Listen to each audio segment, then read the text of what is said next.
Hey guys, it's Jessica Fury, host of Dumb Girl Podcast. Tune in every Monday for new episodes. Don't forget to like and subscribe. Welcome to Dumb Girl Podcasts. We're back. I'm your host, Jessica Fury. Today, we have our first couple. I'm like, you know what? I'm going to bring a husband and wife in. Laura Law and Grant Law. Laura actually was in the fashion industry for 13 years, and Grant is both a lender and a leader. He was a lender, but I know so much about you guys that you don't even know that you're such a leader, Grant, and you're a broker and an agent. You're both a broker and an agent? Yes, correct? that is correct. Well, welcome to the podcast. Thank you you so much for being here. Glad to be here. Excited. Yeah. I hate to put you on the spot, but when did you cut your hair? Right before I came, actually. I cut it every day. He cut it for you. No, but your hair was longer at one time. It was, and I took all my strength. So now I'm just half of the way I used to be. I did it probably 2018, 2019, something like that. Okay. So the video that I saw from YouTube was like, I think it was 2019 when you guys got an award. Definitely, it was cut before 2019. That maybe might have been from a previous year or something, but definitely 2019. He had chopped it all off. Oh my God, that's so funny. How long have you guys been together? Together, Define together, like married or dating, or how long have we known each other? Because that could be like a whole thing. yeah. I mean, like, I don't know. I always think of like dating a relation and like married, So, like, but I mean, like, you can do 2009-ish? all of it. 2009. Do all of it. 2009. How long have you known each other? We've known each other since we were 18. Aw. that was 1999. Yes. So 10 years before we actually officially got together. Yeah. And then you got married in 2019? 2012. Oh, 2012 you got married. Yeah. So we were just friends, and Wow. then she lived further away. We somehow came back to the same city around 2009 in San Gabriel Valley, and that's when we started hanging out again. And then we dated till 2012. And then you we have were- two little ones that are Yes. adorable. Thanks. Thank you. They're adorable. You know, I'm going to look at both of you because they're both adorable. Thank How do you. I just have to ask before anything else, how do you do it? Like, you run a team, you both work full time? Yes. Yes. Okay. And full disclosure, do you have help? We have my parents. Oh, you're very fortunate for that because in LA, I mean, you have to work, both parents, full time, kids, your girls are young. How do you do it? Like, literally, how do you do it? Either from the time you wake up to the time you go to sleep. You run a team, you run a full time business. You guys are one of the number one teams in LA. Do you know that or do you not know that? So that's a Both of great you guys are question. top How producing do we do agents. it? You know, it's How do you do it? I feel like when you sum it up like that, it sounds really cool. Like we should have Cape or something. But I'm waiting for someone else to answer. I was like, oh, okay, I yeah. don't- I want someone to tell me, please. no, but I mean, really, I feel like every day it can be a struggle every day. And even though I feel if you're looking at it outside in, saying, hey, how do you do it? But inside we're kind of like How do we do this? we got it. We got through one more day. Then we must be doing something right.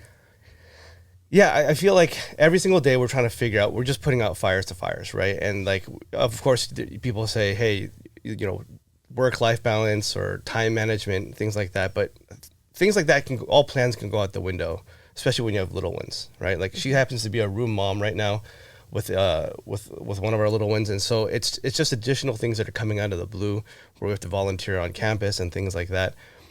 So really, it takes a lot of planning and a lot of coordination and just kind of trusting that if we're not there for some part of it, the other one of us will be able to kind of take care of that for us. And also, we're really blessed that we do have family to help out. Yeah, but you run a successful business and a team.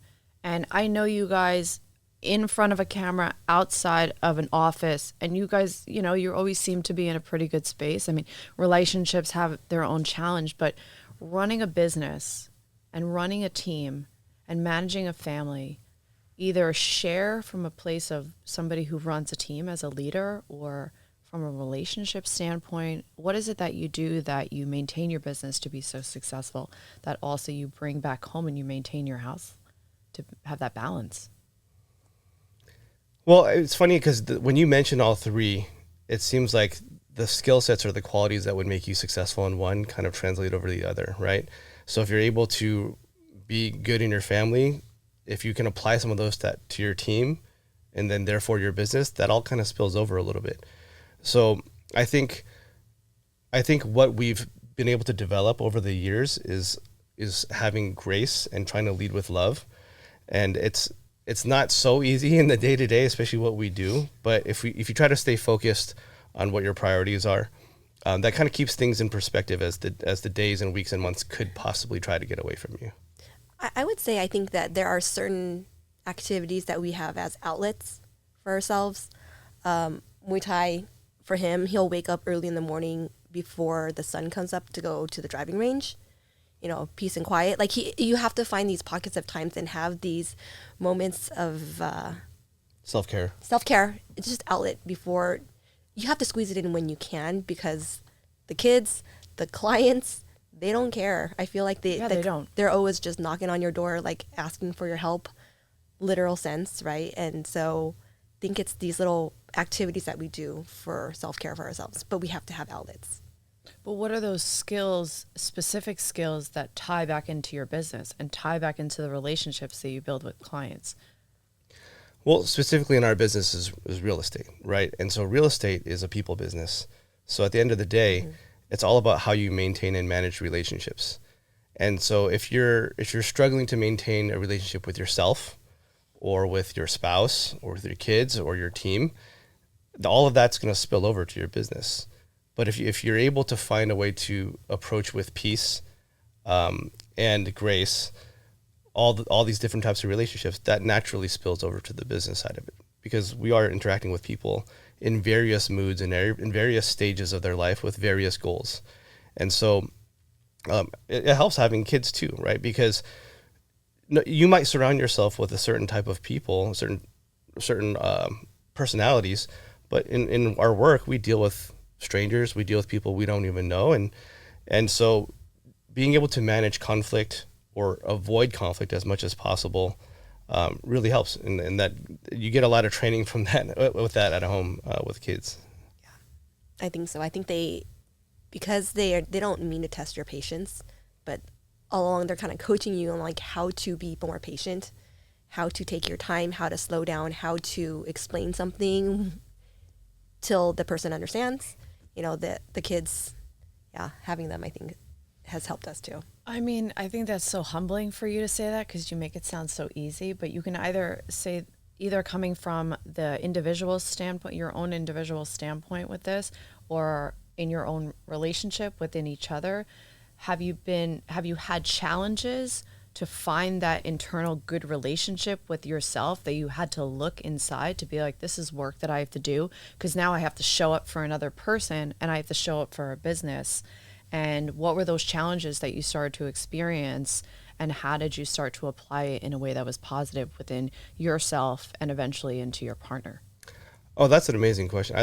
That's a great question. It's really easy in the beginning because you're trying to be it's easy in the beginning because you're trying so hard to be everything for everyone to not nurture yourself. And I think life will quickly teach you that you cannot manage that way. Yes, there's been many obstacles. We've been burnt out. There's waves of burnouts over the years, right? There's times when you wake up and you're like, what am I even doing this for? What's going on? Why am I putting myself in this position? Why am I so stressed out, right? And so how we've been able to cope and deal with that and to try to get ahead of that, most importantly, is the self-care. And I think that's an evolving thing, because we're always going to be needing different types of self-care. And it's being attentive to what you need possibly before you need it. You know how they say an ounce of prevention is better than a pound of cure, right? If you wait till... No, I'm hearing that for the first time. That is a Dumb Girl exclusive right there. That's exactly. Yeah, if you wait till you see the signs of being burnt out, I mean, if we're short with each other, if we're snappy, you can see the signs. And if you wait too long, that pendulum has to go a long way back before you can get into that positive again. So I think what we've been working on is trying to get ahead of it and trying to create an environment where if we can prevent, or if we can see some signs of burnout coming or just being too much, we if she needs time, if I'd say, I just need to go, I need a few days, or I need a couple hours, I need to just disappear for a second from work, She understands, vice versa. We don't question each other. We understand, hey, it can be a lot to handle a lot at times. So we have that grace with each other where Yeah. go And take care of yourself. I think the communication has been a huge piece, and it's been great at times and it's been not great at times. But really just kind of either the unspoken language or the spoken language amongst each other on when we need that time, when we're not okay, when you got to go and take the kids because I'm just going to lay here and close my eyes for a little bit longer because I need it. Or whether, hey, I really am going to go out with the guys, have scotch or something. We're just yin and yang. Like when I need him, he's there. When he needs me, I'm there. And it just happened to work out that way. But now individually, have you always had that skill? Like if you always had that, like, I need to make sure, I'll use myself as an example. I go back and forth with the idea of children. And I'm okay with that. I'm okay with that because I have specifics and I have non-negotiables. And my non-negotiables are really important to me. Yeah, You know, my time that I take to myself, I talk about it on a lot of my episodes, but I only talk about it a lot of my episodes because I find it to be one of the most valuable things that's come into my life. I'm an avid meditator. It is an essential, it is a non-negotiable, and it really grounds me. And I find it to be really helpful. Other people use other things. But within you, both of you as individuals, what are those specific things that you used to do for yourself prior to either coming together as a couple, or maybe just you're like, this is who I am. I'm going to go do this specific thing. I'm going to go play golf for an hour. I'm going to go work out for an hour. I'm going to go take a walk. I'm going to go read. What are those things? Well, it's funny that you would say it like that because I feel like we started doing this like a week and a half ago, basically. It's not like we've had the solutions our whole life. I mean, I'm literally, for me, I've had to make up hobbies to go find to give me that peace, right? It's not like, oh, I know that this will calm me down, this will make me nice. Sometimes I'm lost in the fury of things and I'm like, I need to just find something that will bring me peace. And I have to go find a hobby or find something that's going to do that for us. And a lot of things we kind of fell into, like Muay Thai or things like that. Like that's been great. You know, working out really intensely is always good, right? But it's not like I've always had this secret weapon of what's going to make me balanced. It really has evolved. It really has evolved to what we needed at that moment. I think starting in 2018 maybe, fitness was never a thing ever for me. I never worked out until after I couldn't lose baby weight after baby number 2. And then he brought me to like a Muay Thai class and I hated him for that because I was dying because I couldn't breathe. And then he brought me again, and then I got focused on like a skill set. So I started to fall in love with it, and it became something that I then, during quarantine, I had to work out every day, 6 a.m. Even if we went to an Airbnb on a trip with a friend, I was there on a Zoom leading with some of our other friends, our other mom friends, to work out. And then fitness became a thing. And then now we do Muay Thai. And it's not only it's a rewarding thing to give back to my soul, because I like to stay fit, but also then the people who are there. Like it's like a kill 2 birds with 1 stone, you know, spend time with the girls, work out, look in the mirror a little bit and see, make sure you look okay, you look good. And then, you know, then you're on your way. But Well, you always look good because you've been in fashion, so you have that little bit of like extra. It's like it'll never leave you. Like your girls will probably also have their clothes together. Thank you. But because you were in fashion prior to being in real estate, why did you make a career change? And how did it show up in your relationship that you wanted to make a career change? Because that's huge. I'm making a career change, and I know what it's like. I know everything about it. I think for him, it's been brewing for me. Like he wanted me to come over to real estate a lot longer than I realized I wanted to come over. But there was a defining moment. I was 8 and a half months or 8 months pregnant with my second child. And I was working for Oakley Retail in Orange County. And they said, okay, your job is going to move to Milan, Italy or Mason, Ohio. And they said, do you want to go? And I was looking at my belly. I had just pumped for my other child.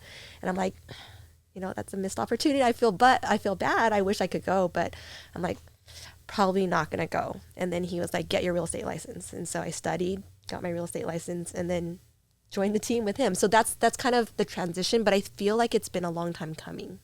Do you feel like he had always Yeah, asked I've me. been incepting that idea.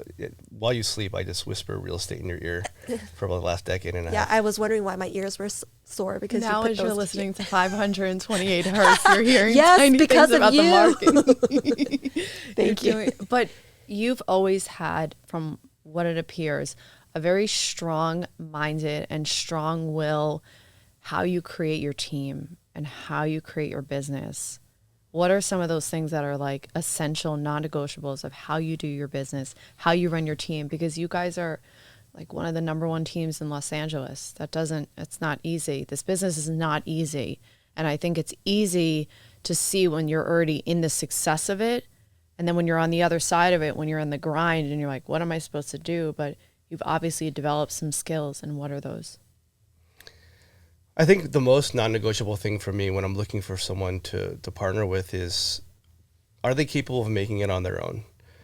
In the beginning, when you start a team, you're like, okay, well, I'm looking for some traits: hardworking, persevering, dedicated, all these great key phrases. But I think ultimately, at the end of the day, we're not here to bring someone to the finish line who can't make it on their own. We're looking for people who can make it on their own, but want to do it faster, smarter, better, happier, more fun, and live a better quality of life in general.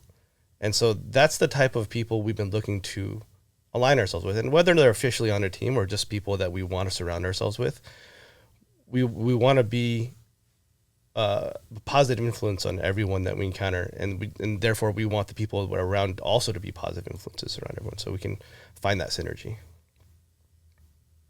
Yeah, I think that's great. I mean, I just think that sometimes it's like I said, it's easier to see it from the outside, looking at somebody who has created success in their business and be like, wow, how did they do this? And now you're taking on another person and another personality and another relationship that you're taking on.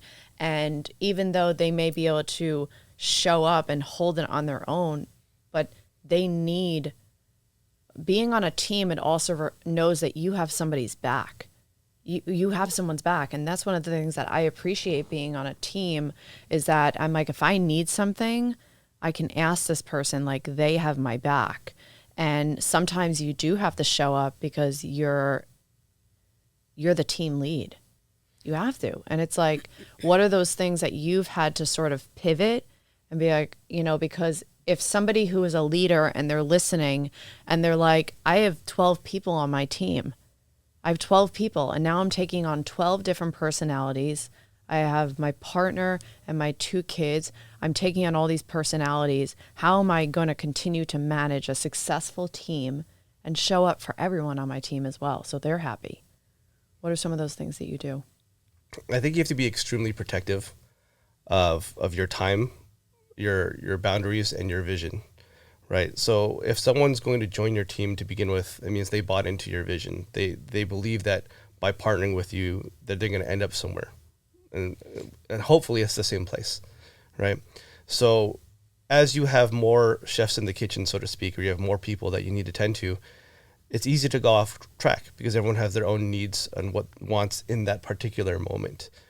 As a leader, your emphasis should be to make sure that all the steps that you're taking are heading in that direction that your original vision was, both for yourself and for the vision that you promised for your team members.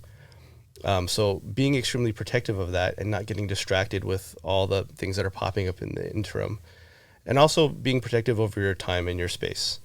It's a lot easier when you can designate certain times where people can come to you with issues, or if you can address things in front of everyone at one time, so everyone can learn and benefit from each other, as opposed to single cases where you're just helping one team member at a time. I think something that he is not talking about is the fact that he does hold like little touch bases with everyone. Even if it's not scheduled, he is going to be there for them. And so he's going to be able to know the pulse, kind of know about what's going on for them, like what's going on in their, whatever, if they're coming through, if they're having some hurdles or whatever, he's going to know. Like he's constantly reaching out. And yes, I think in our relationship it works because I'm in real estate. I think if there are couples where there's one person in real estate and one person not, the other person may not understand, like, why are you answering a phone call at 10 p.m., and it's one of the team members. They may not be as understanding, but I know, I see him, he actually just reaches out a lot. He stays in touch. He sends them like, oh, what do you need? Okay. And every single time I hear the conversations from the other team members and they're like, wow, thank you so much. I didn't know I needed that. So he's constantly staying in touch. I know that you're saying it's a little bit more like you've got to, no, he chooses he sees the character and he stays in touch constantly. And he's actually not talking about as much what he really, really does versus what he's telling you right now. What is a boundary that you set? Either of you. As far as like a team or as far as just in anything? Because boundaries could be something that you hold to your team or anything. Sometimes it works in both ways. I mean, I'll start with an easy one. I mean, when I'm taking my time for myself, I'll just put my phone on Do Not Disturb. Yeah, same. We use that a lot. Like, or alarms, like, hey, look at the homework, like, stop whatever you're doing, get up, review homework. We use alarms, Do Not Disturb. See, I say it's small, but it's actually not that easy. Like, especially in real estate, and you're just like, oh, I'm going to do this. I'm going to hit that little moon icon, and no one can reach me for it. And it's hard. I like golfing, and I like golfing with agents. We have a lot of agents that golf with us, and I'm the only one that puts it on Do Not Disturb. Really? I'm riding in the golf cart. I hear the phone blowing up, and even though my colleagues have taken the time and the choice and the energy to distance themselves from work, the work follows them. Of course. Right. And then so 4.5 hours later, are they really rested? Are they rejuvenated? Or have they been still thinking about their deals on the course, right? So he's been better at that than me. It's hard for me. Like, not holding my phone right now, I'm like little sweaty palms. Really? But that's a great, I appreciate it so much more. I wouldn't call it a boundary, but when I wake up in the morning, I meditate right away. I have to, because I know instinctually I may look at my phone and then I go and then I start answering. I just start. And I know that the time that I take to myself makes me 10, maybe even 100 times stronger mentally, physically, emotionally, spiritually, and all the above as I show up for others, because that's important for me. I never used to put my phone on Do Not Disturb. Never. And now I Do Not Disturb and I airplane mode at night because the radiation isn't that extra good at night. Oh, that's good. I do that. And then after I take care of all my stuff in the morning, I then turn on the phone. How long have you been doing that routine? How long have I been doing the do not, like, probably the Do Not Disturb has been like all of that together? Well, I've been meditating since I've been about 17 years old. I've been a real long time. I've been in the field of like wellness, but like I've just been doing it for such a long time. It's sort of like a practice for me. It's just something. But I would say in regard to like the Do Not Disturb, I like it because this is what happens. And a lot of us do this. I go on the phone, I check a text. Then I have to go onto Instagram, and then I have to check it. Then I have to check my DMs. Then I got to check this other platform of Instagram because I have all these other Instagram accounts. Then I got to check Facebook, and then I have to check the email. And it's like I just spent 25, 30 minutes of nothing. Yeah. Of nothing. That now when I post, I'm on Do Not Disturb. I don't answer any text, and I do 10 minutes, 15 minutes because now we have all these multiple platforms. And then I go to something else, but I won't answer any calls because then I become distracted. And the time that I spend on social media, instead of 15 minutes, turns into 35, 40. It takes up time and energy, and like, for what? Yeah, I've had to leave my phone physically. He's seen it. I'll have it on the charger upstairs. Like, I'll put it there because my Do Not Disturb is from 7 to 7, and that's good. I put it there, and I'll. Because if it's somewhere around downstairs, like, it'll find its way into my hands. And then he's like, "Why are you looking at your phone?" And I'm like, and the kids are like, "Hey, come, oh my God, funny. Mommy's ready to take a picture." No, but oh my God, I have to leave it upstairs. I have to put it on the charger upstairs, close my door, and then be downstairs. That's so funny. It helps my control issues that I have sometimes. I'm like, oh, I'm in control. I can answer a text when I'm ready. Yeah. I'll answer this message when I'm ready. Let me take care of one task at a time. Otherwise, I want to be like fully focused. I just want to be like in and just taking care of whatever it is. But I am going to ask this because whomever may be listening may be like a newer agent. And a lot of times they say to newer agents, go join a team. Go join a team. When I started in the business, I was by myself. And then I'm like, I'm a tenacious motherfucker. I'm going to keep asking until I get something. And then after a while, I joined a woman's team with AKG. And then, now I'm with the agency and I'm on a team.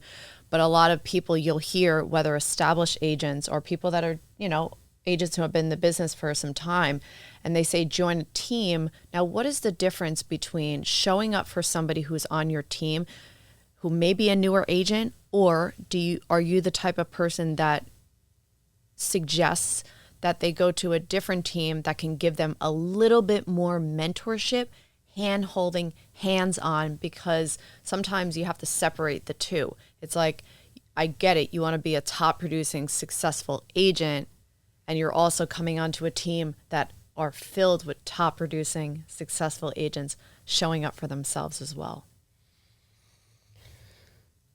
So my guilty pleasure is I enjoy the hand holding. It's maybe not I've learned in my business, that's maybe not how I should be spending my time all the time. But for me, if I have a habit where if I see someone who I feel like can do it, has the willpower, has the discipline, has the drive, the experience is not as important to me. I mean, as of late, just because of time constraints, we have been looking for only agents who are seasoned, right? But I mean, for me, I have a natural teaching personality, and so I've been guilty of spending too much time helping new licensees try to understand and learn the ropes. I know what it's like. I know that when you first get your license, no one tells you how to actually practice in your business. You learn all these useless facts and information that's completely irrelevant to your career. And so that's why in the beginning, when they say, hey, join a team, or I say, hire a coach or find a mentor, right? It doesn't have to be a team, doesn't have to be any one of those three, but find someone who can show you the ropes, because not only for your own career, but for what you're dealing with. I mean, you could be so lucky and blessed that your first deal could be something, 5, 10 million, 2 million, whatever it is. You're dealing with someone's one of the largest assets that they're dealing with in their life. And if it's your first transaction, you're like, I don't know what I'm doing. That's a tall order, right? So I think it's important that if you are a new licensee, find mentorship one way or the other, be it a coach, joining a team, or even having a friend that can mentor you. Yeah, I think I've had a couple so when I was in fashion, I was the first one to get into real estate, and a lot of my old fashion buddies, they then now are in real estate. And so they had called me up before saying, hey, what are your 2 cents on the team? How do I pick one? And I'm like, you got to interview to make sure that the personality where you are in your season in the beginning of real estate versus where you're in the middle, and when you become more seasoned, like you need different things, and different teams are only going to be able to give you, I mean, rarely are you going to find like a team who's going to, or a team lead that's going to be able to facilitate from beginning to end in the experience level, right? And so then, I think for newer agents, like you just got to be able to find what you need, someone who can help you with what you need now, and then evolve, and then grow, let time pass, like do the things that you need to do, and then you find someone else who can help you at what you need then, so. Yeah, I agree with you. I think because also it depends on the type of person. It depends on the type of person. In my experience, when I first started, I did take the mentorship route, but I wasn't getting a lot of things done. But I can't really compare it to anything, but I think it's just one of those things that I'm one of those people, I'm like, well, let's get the ball moving. Let's get going. I can't be sitting around and I need to take action. I have to take action. If I don't take action, I'm like, what's going to happen? And it happened to be one of those things that I went into something and I just said, throw me into the wolves. Throw me. I'll figure it out. And I'll ask. Trial by fire. And what? Trial by fire. Yeah, exactly. I will ask questions, but put me in the place and I'll learn. And I find as someone who is newer in the business who has had some experience in like luxury real estate, that has helped me. I just had to show up for someone and hold myself accountable for someone who was my team lead and say, I'll do the miscellaneous stuff that bigger agents, I say that lightly, don't necessarily want to do. I'm like, I'll do that. You want me to go do that? I'll do that. You want me to sit in an open house for hours? I'll do that. Sure. It's like one of those things where I think it's like you can't have it handed to you. And some people, it is a situation where it is really easy, I'll say, much simpler.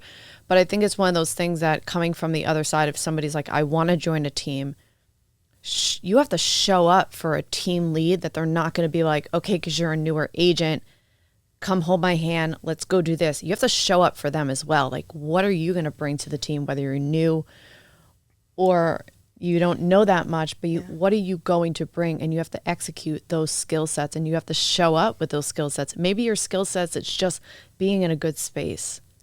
It's interesting that you say all that, because you are one of the few, because actually there's not as many agents, newer agents out there. I think that they see TV shows and they're like, it's all glamorized, and they're like, okay, when I get my license, this is going to be my life now. And they don't show up. They don't do what they say. They're not as tenacious as you are. So, I mean, I appreciate that. That's really sweet of you. I honestly, I don't really know. I think one of the things that's really helped me is that I have to put my blinders on, and those blinders are being hyper focused and seeing what other people are doing and being observant and mindful of their time.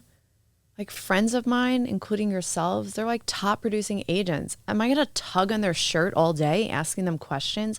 I try to find out as much information that I can. And then I ask the one question, even two, that I need an answer for. And people that are established in different successful businesses, they've told me to do that. They said, find out as much information that you can, so you're not asking questions that you could have figured out yourself. Google is a big world. Google is huge. And you guys, I have to say, you guys do something that's so amazing. And you did a video the other day, and I want you to speak on it. And you said it was the tools people use to get rich. And what are those things? Because people are like, do I do real estate? Do I buy stock? Do I do crypto? Do I do this? And what are those tools that people do? It boiled down to debt, which is separating between good debt, bad debt, how to use good debts to pay off bad debts. And those good debts are in the world that we play in, which is real estate, right? Real estate, if you're in it for the long run, it's the equity, you're going to build equity, period. And so that's the tool that I think I like to bring to light, to say, hey, debt is not necessarily a bad word, especially if you have a good debt like real estate. And if you can use it, even better debt like home equity to pay off other debts, like, bad debts, then you win. And I think that people are hardwired to associate debt to something negative, when no, you can turn it to something positive. So that's what that video was. But what about somebody who's in, we'll just say credit card debt, because most people, a lump sum of their debt, aside from, and maybe from the lending side, you would even know this, like majority of people's debt is from credit cards. Yes? No? I mean, yeah, there's a lot of school loans, right? A lot of credit I forgot about that. Yeah. And by all means, we're not, these are generalities, right? Yeah. We're talking about leveraging debt to say, hey, if you can get a property now and leverage and you're going to go into debt to borrow against that property to finance it, that could actually pay you out massively dividends later. You can build wealth by leveraging debt. And just to qualify what good and bad debt is, obviously, if you're using debt for an asset, that's going to make you something, right? The bad debt is the stuff that you're just going out and buying whatever you want, and you're now in debt for things that you probably couldn't afford or shouldn't be affording, things like that. Got it. And what are the steps that somebody should start taking if they do have this bad debt, as we're just putting it, but they want to eventually buy a house and they think about it, and who knows what the interest rates are going to be like in 6 months. Personally, I think it is going to be a positive. That's just what I see it as. And you guys can speak on it as well. I think it is going to be a positive because right now it is showing that it's moving in a positive direction. So what are some of those things that maybe people can start to take if they do have that bad debt and they do want to start taking those steps? Well, I mean, not to oversimplify, but try to pay down your debt as much as possible, right? Here's the thing, like everyone's in debt for different types of reasons. Whether it's not all debt is irresponsible. It could be you had a family emergency, something happened, right? That your household wasn't prepared for. So the most important thing I think for people who are facing debt is to, and by the way, I'm not a financial advisor in the slightest bit. I'm not going to try to pretend to be, but Well, that's nice of you to say. I'm going to just try to shed some light on this. Is don't be afraid of it. Try to get ahead of it.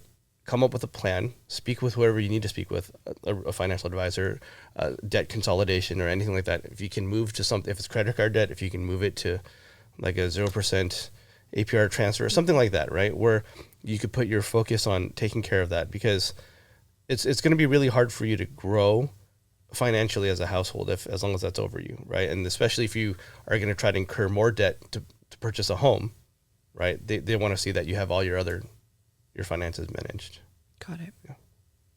Yeah, I mean, I think even in a mental space too, you got to do all that, because then you're in debt. Mentally, that's not gonna.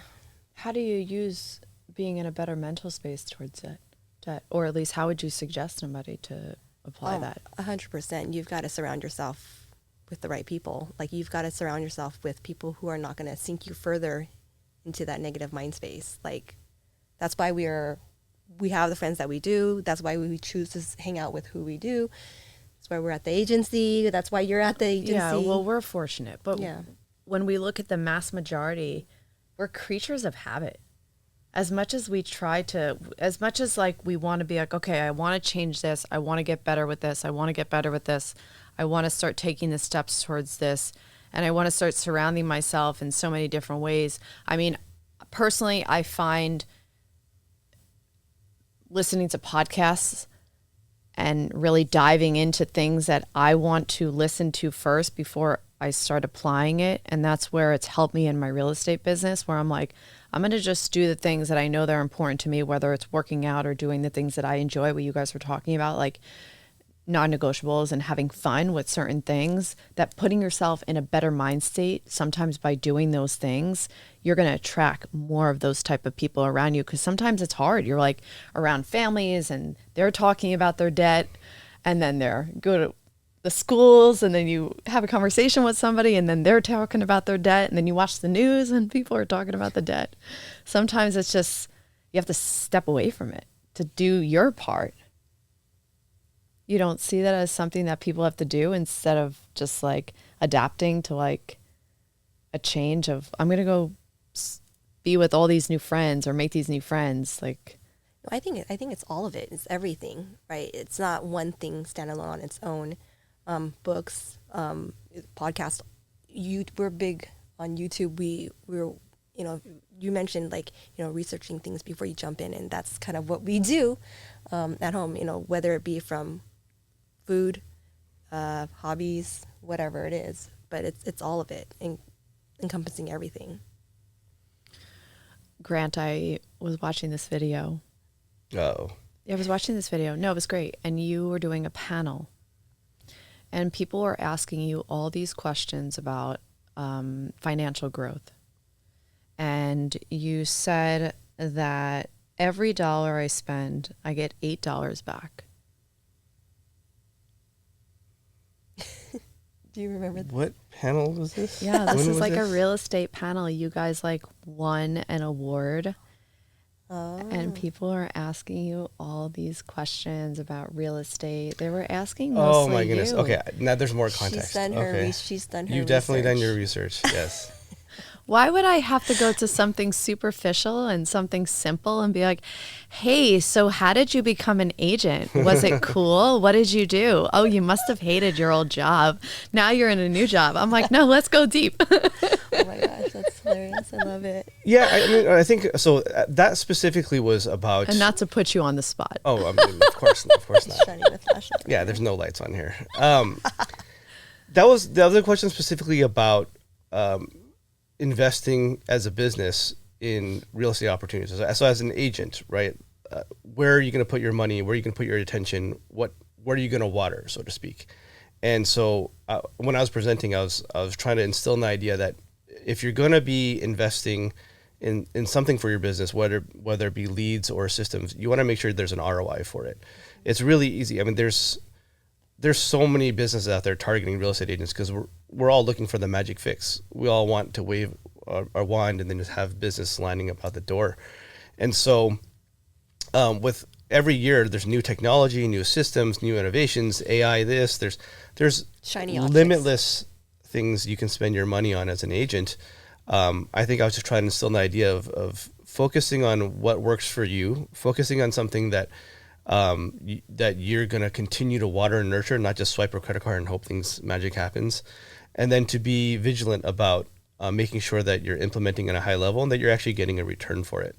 And so at that reference, every time I spend $1, I get $8 back is at the time was certain online leads that I was purchasing. This is a long time ago, by the way.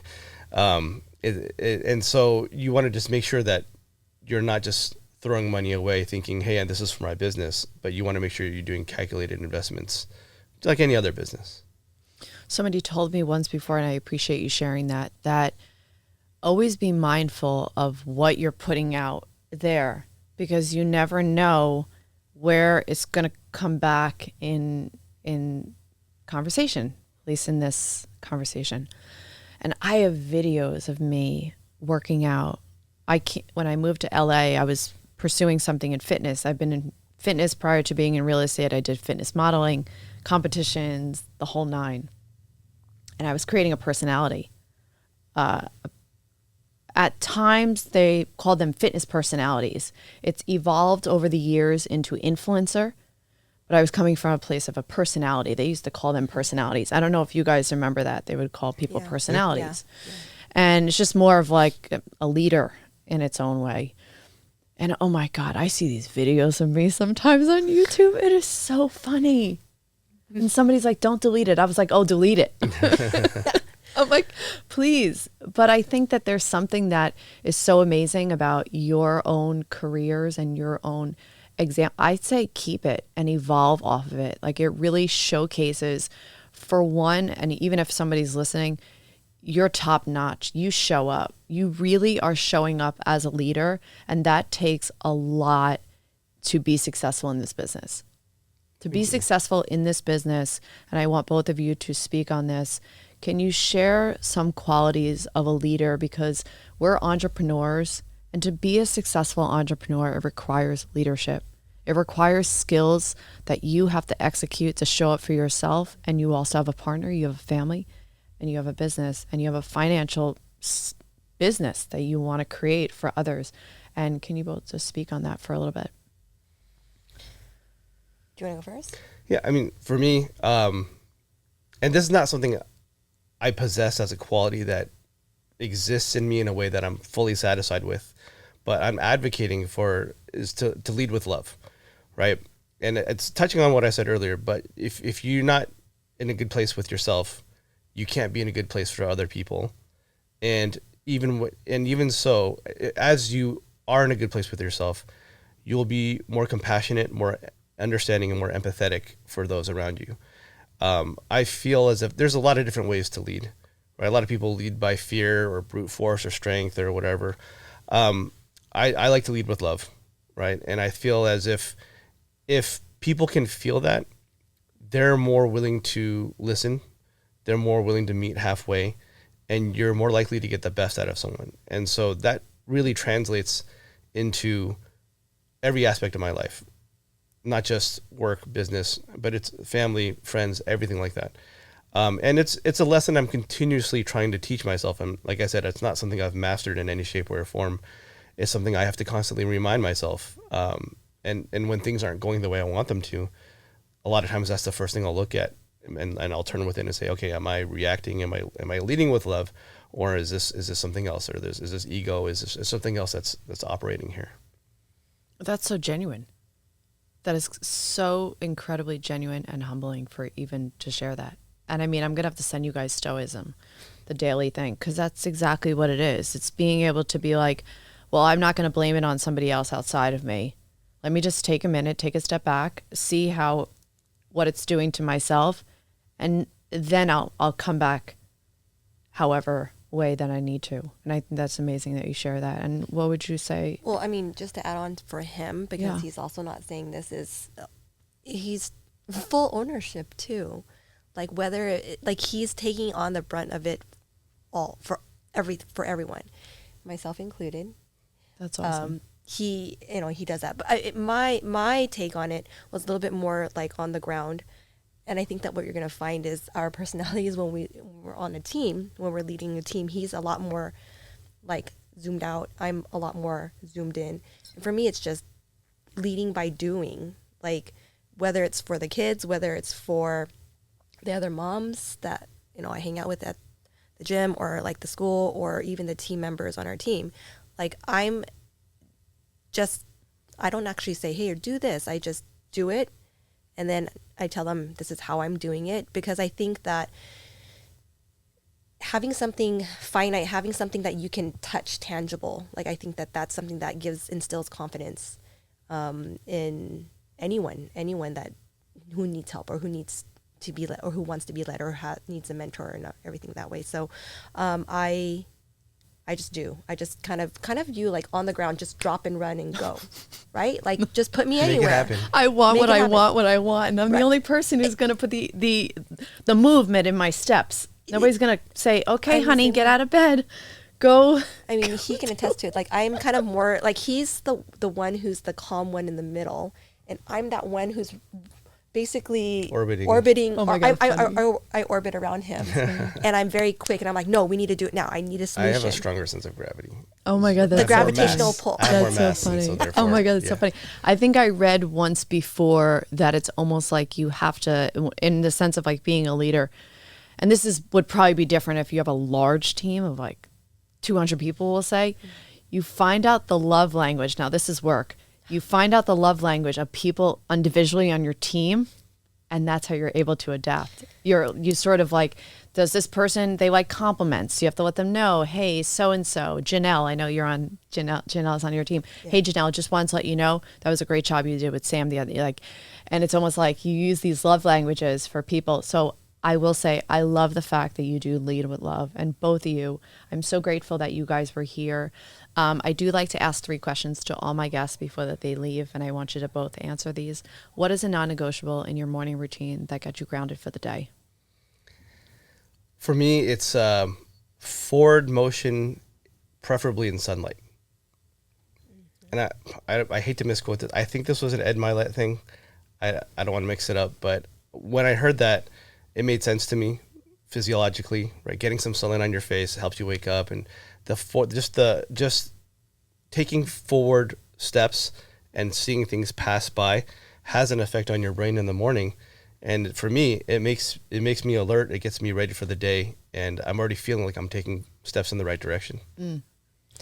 For me, I'm more of an auditory person, so you can find me. I do touch my phone in the morning, but it's not to scroll.